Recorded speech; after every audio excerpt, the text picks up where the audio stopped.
Just to introduce myself, my name is Manuela Romagnoli.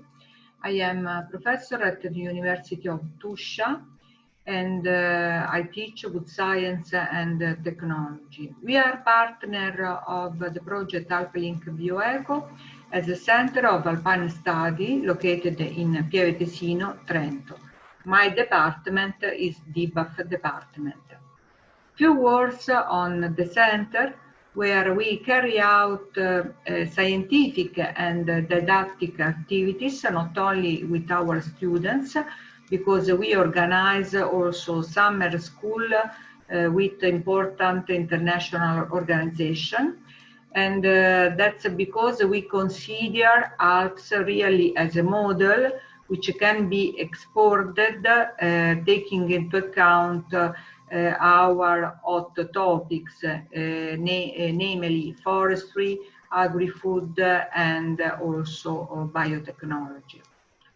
My task today is to consider our pilot session, to introduce our pilot session, which is on forest biorefinery, in order to find new value chains and new chance of application of forest residues, sawdust and chips, mainly for chemical intermediates. To deal about forest residues or forest wood residues along the wool value chain seems easy, but it isn't, because the feedstock is quite different. We have as a first forest feedstock, which is characterized by a dirty material with an high moisture content.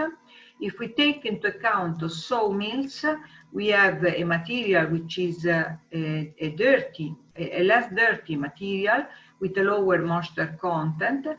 We have also the chance to use residues from wood industry, but sometimes there are additives like glues or coatings, so we need decontamination. To take into account ligocellulosic material, it means to separate, to distinguish its mainly chemical composition, holocellulose, lignin, and wood extractives. We will not take into account here in our pilot session wood extractives, because the process is quite different, and we have really a big variety of compounds due to the different original wood species. We take into account only holocellulose and lignin in order they can be transformed by a chemical platform. By holocellulose, we can have sugars at 6 atoms of carbon or 5 atoms of carbon. By sugar of 6 atoms of carbon, we can have a lot of intermediates, such as succinic acid, sorbitol, ethanol, polyhydroxyalkanes.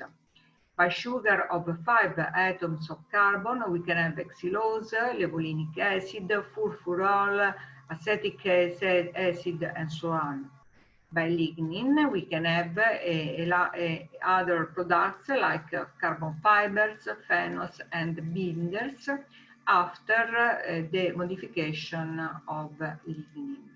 Here there are some examples of chemical platforms where we can obtain and we can use intermediates from sugars of 6 and 6 atoms of carbon in order to have different final and use products. Just to make a few examples, from sugars of 6 atoms of carbon, we can produce polyhydroxyalkanes, which is one of the main building blocks in bioplastic industry. The same from sugars with 6 atoms of carbon, we can obtain acetic acid, which can be transformed in polyvinylic acetate, which can be used in gluing industry. It means we can really have a very branched, a very different value chains according to the different industries which are involved in the value chain. Also, lignin can be transformed and can be applied in different final industries. For examples, from lignin we can obtain vanillin, but we can obtain also carbon fibers because lignin can act as a substitute of polyacrylic acryl nitrile, which is one of the intermediate, one of the building block of carbon fibers, but it is a fossil-based compound.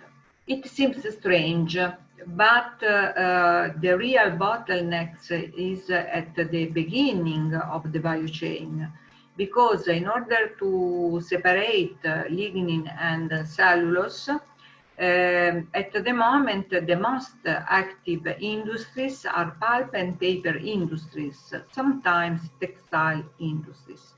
But pulp and paper industries are able to divide lignin and cellulose from lignocellulosic biomass, but of course they use cellulose for their own purposes, and lignin is reused mainly as energy. New chance came out from pilot plants, because it's possible to select different feedstocks, and it's possible to exploit as much as possible the different quality of feedstocks. So, due to the background, we organized a pilot session where we were 4 partners.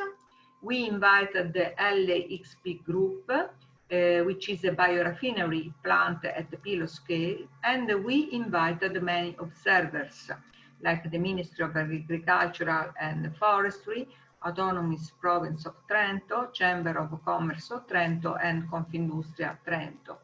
The involved partners are the University of Tuscia as CISALP, the Chemistry Cluster of Bavaria, Trentino Innovazione, and Fraunhofer, Italia. LXP Group showed its processing technique, which starts from an anaerobic fermentation. They obtain a gas, a biogas, and the feedstock is treated by a solvent in order to separate lignin and cellulose. Their process is a mild process which is carried out at a low temperature and normal pressure. It's possible to change a feedstock for different products, so it's really a versatile process. In fact, it can be used wood, it can be used residues from agriculture or residues from municipalities. And it is also possible to change feedstock with a daily frequency. So, from our point of view, we were quite satisfied for our pilot session. Because from the point of view of the partners, we had the chance to make a knowledge transfer to stakeholders in order to promote an alternative use of forest wood chain residues. From the point of view of policy makers, now they know the chance to use a surplus of feedstock, for example, the residues from exceptional events like windstorms, like Vaia, and also alternative use of forest wood residues. From the point of view of feedstock providers, there are some environmental and economic concerns, for example, transport costs. From the point of view of the territory, we had the chance to import technology, and they now know the chance to build some pilot plant. From the point of view of the interviewed pilot plant, LXP, now our stakeholders know this kind of technology, so it's possible for them to find partners for chemical transformation earned in order to have alliance with feedstock providers.